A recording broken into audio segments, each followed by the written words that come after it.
Une expo, 5 minutes. Fuseli, le peintre du cauchemar.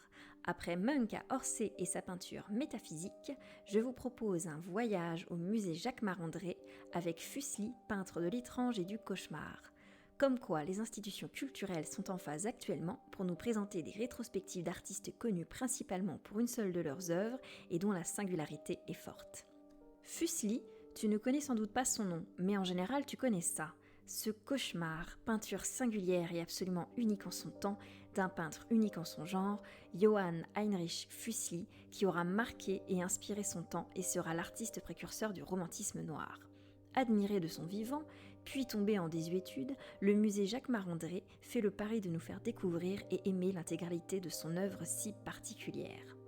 Issu d'une famille d'artistes, mais destiné à devenir pasteur, Fuseli tentera une carrière littéraire après avoir choisi de se défroquer suite à son expatriation forcée pour avoir dénoncé les agissements d'un puissant. Cette carrière littéraire sera totalement ratée et il n'essuiera que des échecs. Pour notre plus grand bonheur et celui du public de son époque, il décidera de se diriger vers la peinture et il se formera en autodidacte, ce qui lui permettra d'apprendre à créer hors des carcans et des attentes académiques de son époque, faisant de lui cet artiste unique en son genre. Il partira d'ailleurs faire le traditionnel tour d'Italie à la découverte de l'antique dont le sublime l'écrasera, et aura une révélation, notamment devant Michel-Ange. De retour à Londres, il découvrira les plaisirs libertins de la débauche et son œuvre sera marquée par des séries de femmes quelque peu dominatrices dans des œuvres clairement érotiques. On notera aussi son amour pour les fantaisies capillaires, totalement imaginaires de sa part et quelque peu fétichistes. Donnant image et corps à une féminité sensuelle comme menaçante, on pourra dire qu'il amorce également cette image de femme dangereuse si chère aux artistes des siècles suivants. Il triomphera en 1782 avec son cauchemar, inspiré d'un amour malheureux, où peur et sexualité se mêlent, scandalisant et marquant ainsi son temps. Pour en savoir plus sur cette œuvre, viens me voir sur TikTok ou regarde ma série de shorts que je vais publier au fur et à mesure. Une seconde version existe également et d'autres artistes se feront un plaisir de réinterpréter et de rendre hommage à celle-ci.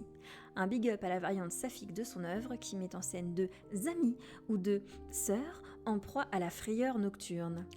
Artiste de l'imaginaire et du sublime, de la tragédie, du drame et n'ayant pas peur du grotesque, Fuseli nous offre également un panel incroyable des moments forts des œuvres de Shakespeare qu'il découvrit à Londres dans des versions non censurées. Il nous laissera d'ailleurs plus de 70 œuvres inspirées du dramaturge ou de son concurrent le grand Christopher Marlowe. Citons par exemple ces magnifiques moments de Macbeth où la culpabilité, la frayeur, la paranoïa et la folie sont illustrées de façon absolument splendide. Toute la puissance émotionnelle et sa représentation se dégagent et nous happent, nous plongeant dans les tourments de ces personnages au destin tragique et nous proposant de réfléchir aux nôtres et aux conséquences de nos actes. D'ailleurs, Fuseli, passionné par ces représentations d'êtres en souffrance, appliquera encore et encore cette technique source de son succès, c'est-à-dire des personnages se détachant clairement sur des fonds sombres faits de fumée, d'angoisse et de ténèbres, associés à une étude riche de leur anatomie, le tout nourri par une connaissance des doctrines sur l'esthétisme et le beau, créant ainsi pour nous ce sublime qui nous porte vers cette terreur délicieuse, emprunté d'onirisme et d'érotisme, de surnaturel, d'angoisse et de violence.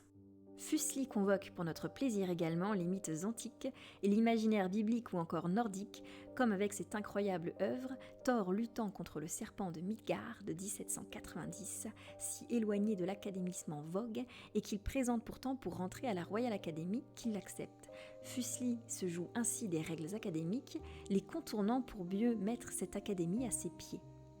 Ainsi, malgré son rejet constant de la bien-pensance et sa volonté de bousculer les normes en vigueur, Fuseli finira sa vie comme membre reconnu de la Royal Academy et comme professeur de cet académisme qu'il aura pourtant toujours pris soin de ne pas respecter. Si tu veux en découvrir plus, n'hésite pas à aller visiter cette exposition et à aller me retrouver sur TikTok ou à aller regarder mes shorts qui te présentent plus amplement cette peinture incroyable et emblématique qu'est le cauchemar.